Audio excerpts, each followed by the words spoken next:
So we're going to explore the design and provision area, and this is an awesome feature inside of Cisco DNA Center. In the design area, we're going to start off by taking a look at all the sites deployed across the continental United States. And then from there, we're going to jump into our settings and even be able to provision and add on new devices or upgrade current devices that we already have. So let's go into the network settings and talk about some of these sites that have been deployed. Now, in order for Cisco DNA Center to work, it's going to have to communicate with our critical services and servers. So we have our Cisco ICE server, Identity Services Engine. That's being allowed and used for our authentication in order to have our devices being command and controlled from our Cisco DNA Center. We've got DHCP specified, DNS is specified, syslog, SNMP, NTP, and of course, time zone and message of the day. That's cool. On device creds, how are we actually coordinating and working with the inter-networking devices, of which we had 77 of them, deployed across our 12 sites?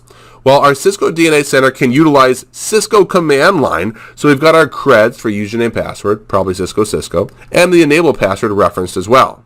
Besides CLI, our DNA Center can use SNMP. We have version 2C deployed at this time. We've got our community strings. It also supports SNMP version 3.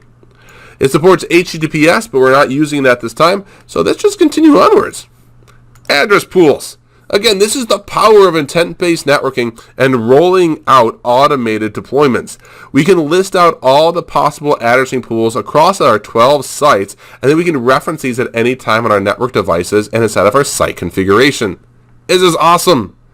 We have our SP profiles, which is our service provider. We use this with our quality of service. We list out the different service providers that we'll be using across the 12 sites, and again, we can reference these on those edge devices that are connecting outbound. Wireless is my personal favorite, deploying our wireless profiles right here inside of our network settings, and again, referencing them at a later time. A quick example of what it looks like, I can click on my Corp SSID, click on Edit, and check it out. We've got our SSID name that we can edit if it's used for voice and data or data only, iOS-specific fast lane, broadcasting the SSID, going dual band, as well as even security with enterprise or pre-shared key. I love this stuff. This is so cool. Now, in image repository, we can actually focus here on those operating system updates and upgrades.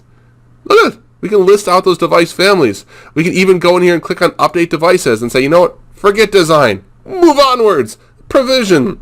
In provision, we have that update device button we clicked on where I can literally go inside of here, check mark a network device, which we see listed at a specific site with a serial number, its uptime, what it is, the IP address.